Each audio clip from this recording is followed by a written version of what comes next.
Pertanyaan saya, Kang, udah lama banget mau nanya sebetulnya. Tugasnya Wakil Menteri apa ya? Kementerian Dalam Negeri itu bisa dibilang super minister, jadi yang diurusin tuh banyak banget. Kita mendengar ada beasiswa mahasiswa Papua yang mandek. Jangan sampai ada yang kemudian nggak selesai sekolahnya, harus lanjut selama 2-3 tahun, timba ilmu dulu di sini, baru kemudian lihat peluang di Indonesia yang relevan dan sama. Nggak apa-apa juga kalau nggak pulang gitu, itu hak mereka. Tapi saya selalu bilang negara membutuhkan Anda.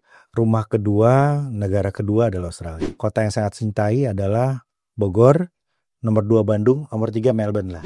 Selamat datang di Australia dan di ABC, Kang Bima. Terima kasih, Lena. Sudah meluangkan waktu di sela acaranya yang padat. Sekarang Kang Bima menjadi Wakil Menteri. Saya mengikuti perjalanan Kang Bima dari akademisi, wali kota, kemudian sekarang Wakil Menteri. Pertanyaan saya, Kang, udah lama banget mau nanya sebetulnya. Tugasnya Wakil Menteri apa ya? Sekarang Wakil Menteri itu ada 2, Lena. Di Kemendagri itu kan ada banyak komponen-komponen yang dipimpin oleh dirjen-dirjen. Ada Dirjen Dukcapil, ada Dirjen Adwil, ada Dirjen Keuangan Daerah, Otonomi Daerah gitu. Nah, kalau Ibu Ripka diminta oleh Pak Menteri fokus kepada Papua, karena beliau asli Papua. Dan juga untuk isu-isu kewilayahan.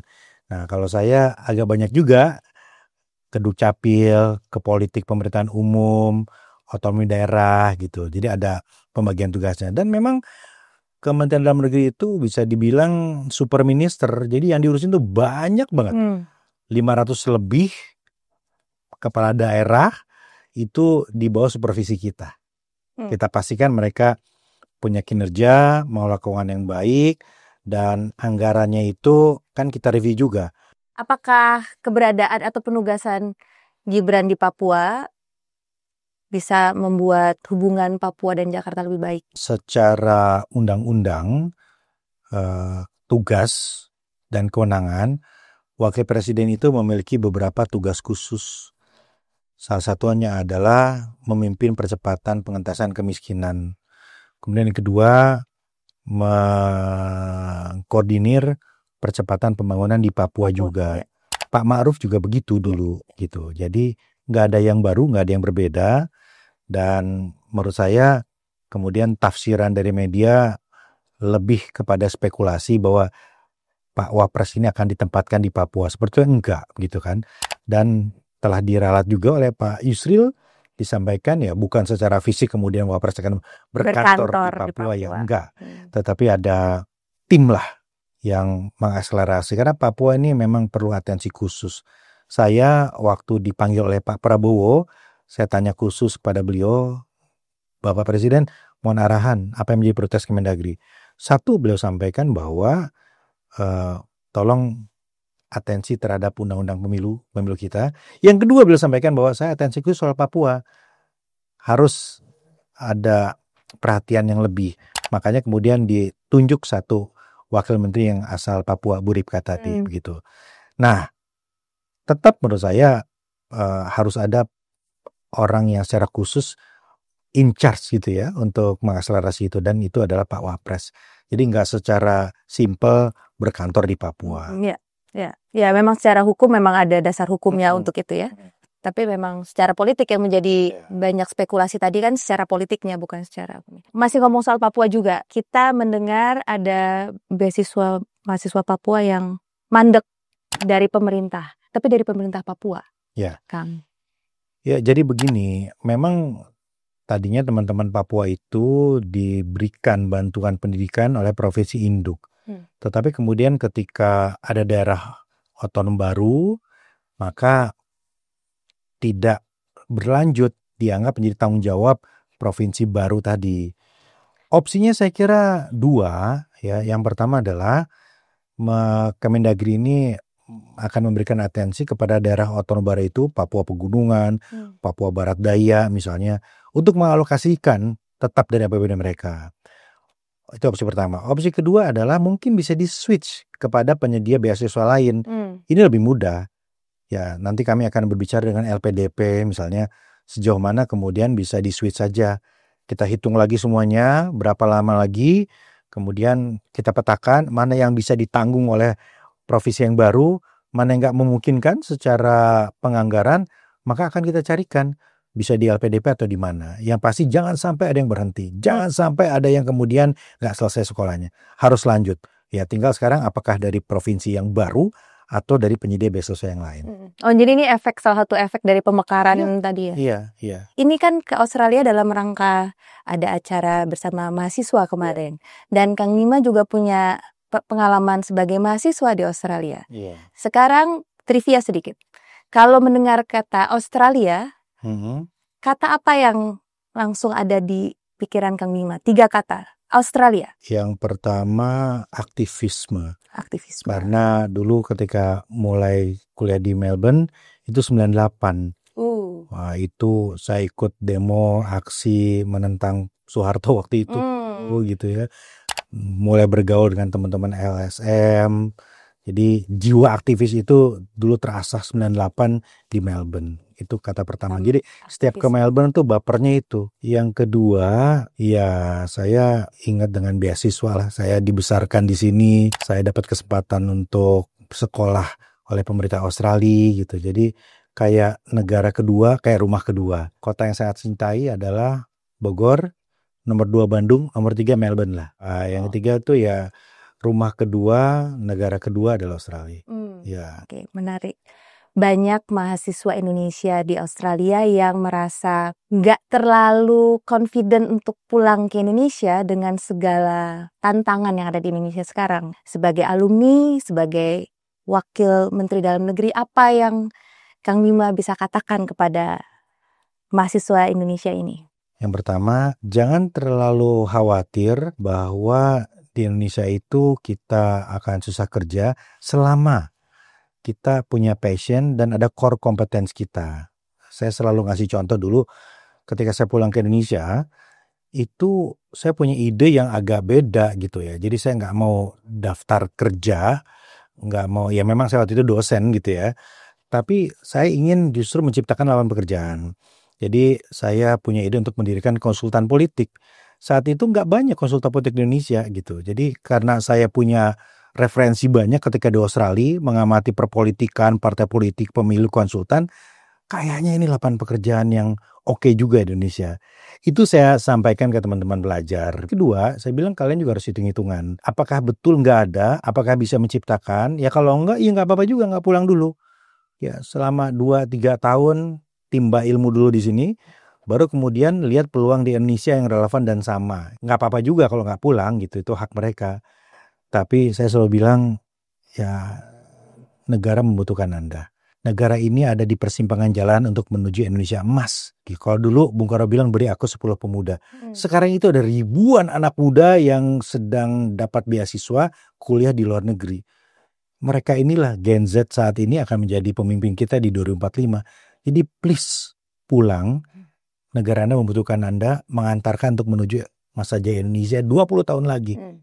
Yang luar biasa dari pendidikan di luar negeri adalah perspektif yang luas, mindset yang berbeda, dan networking.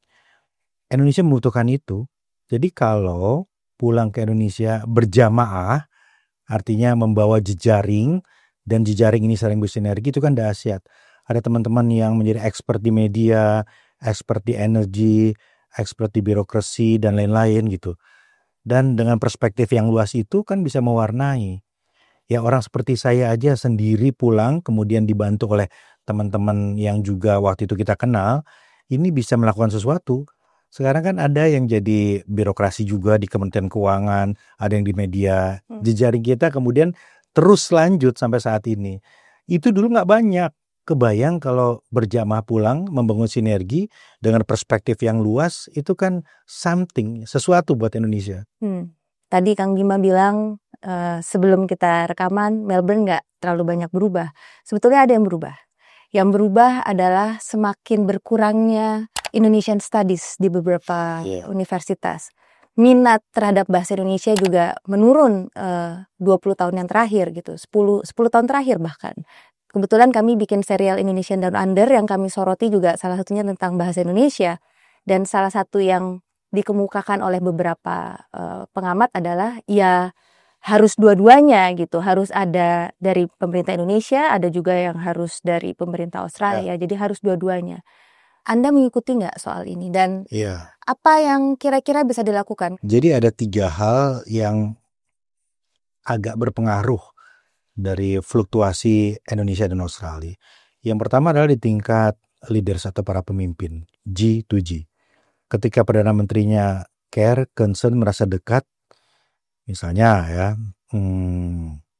Kevin Rudd gitu ya, atau siapa Perdana Menteri yang punya hubungan agak lebih dekat dengan Indonesia, John Howard misalnya saat itu dulu gitu, dibandingkan dengan yang lain.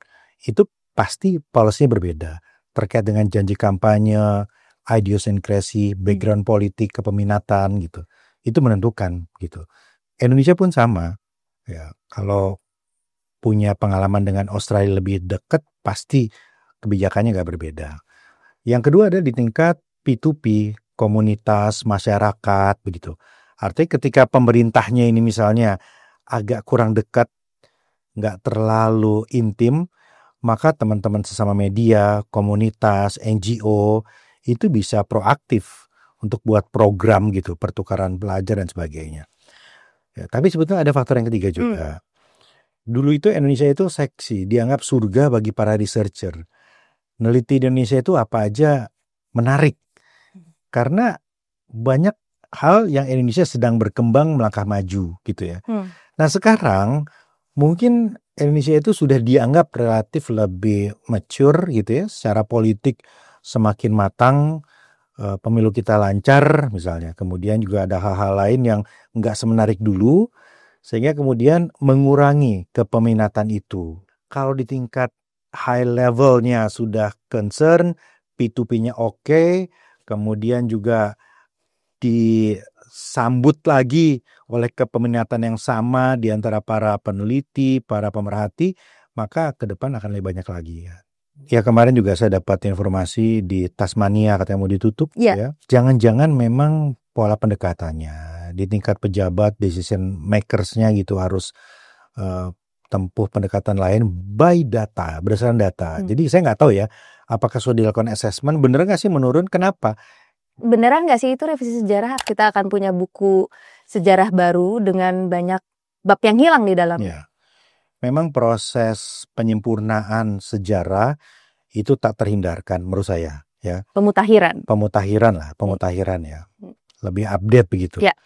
Tetapi dalam perspektif saya memang pertama harus melibatkan banyak sekali pihak yang terkait. Tidak saja para pakar tetapi juga para pelaku dan orang-orang yang memiliki data. Penting sekali. Jadi harus hati-hati. Jangan sampai ada penafsiran yang sepihak begitu. Apalagi pada isu-isu yang sangat sensitif. Dan menurut saya bagaimanapun setiap episode dalam sejarah itu ada pembelajaran. Gak semua hal bagus saja yang diketahui oleh publik atau oleh warga negara. Hal-hal yang tidak bagus, catatan-catatan yang kelam, menurut saya itu tetap harus jadi pembelajaran. Karena itu potret yang utuh itu penting.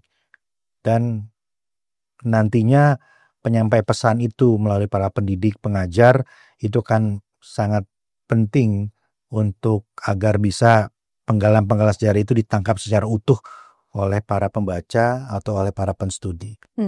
Tadi sudah jelas tupoksinya, membantu menteri, ada banyak yang harus diurus. Target paling cepat ke depan kalau dari desnya Kang Bima? Yang pertama, saya membantu Pak Menteri untuk memastikan program prioritas dari Presiden itu terakselerasi di daerah.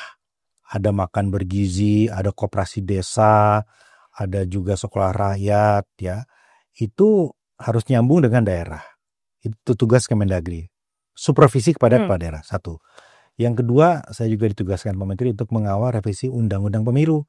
Ini dalam proses perbaikan, penyempurnaan pemilu, pilkada, pemilu legislatif gitu. Jadi saya kawal ini dengan mencoba untuk menyerap aspirasi dari publik semaksimal mungkin. Yang ketiga juga tugas khusus dari Pak Menteri, Lena. Pak Menteri ingin saya mengawasi Dukcapil. Jadi proses pendataan kependudukan, satu data Indonesia, pelayanan dokumen kependudukan, orang tuh harus dimudahkan, dan bagaimana data-data itu nggak semeraut, karena biasalah ya kalau kita mau dapat bantuan warga itu kadang susah, yang butuh nggak dikasih, yang nggak perlu dikasih, itu kan data semeraut. Nah kita rapikan itu. Jadi Dukcapil berkoordinasi dengan kementerian lain, Komdigi, Kemenpan RB, kita fokus untuk memperbaiki satu data Indonesia. Ada yang mau disampaikan, Kang, terakhir sebelum kita tutup? Saat ini negara kita ada di simpang jalan, dan sangat menarik ketika berada di simpang jalan ini, media ikut juga untuk memberikan perspektif yang luas. Jangan sampai kemudian kita gagal, kita salah memilih jalan karena trial by the media, atau kemudian gagal untuk memberikan literasi, edukasi terhadap banyak hal. Kita butuh untuk memunculkan hal-hal yang positif, perspektif yang optimis tentang negara kita, menyemangati anak-anak muda yang sekarang dapat kesempatan untuk kuliah di sini, untuk tetap berpikir kembali ke Indonesia, membangun Indonesia, mengantarkan Indonesia menuju masa jayanya. Saya merasa 30 tahun yang lalu di sini itu cepat sekali. Dan saya sampaikan kemarin ke anak-anak Indonesia yang sekarang sedang di sini, nggak lama lagi, 20 tahun lagi, harusnya Indonesia akan menjadi negara maju. Nggak lama lagi. Jadi please sadari, time really flies. Waktu itu cepat. Jadi manfaatkan waktu ini. Dan media, teman-teman ABC punya peran penting untuk menyebarkan semangat optimisme tadi. Terima kasih, Kang. Terima kasih.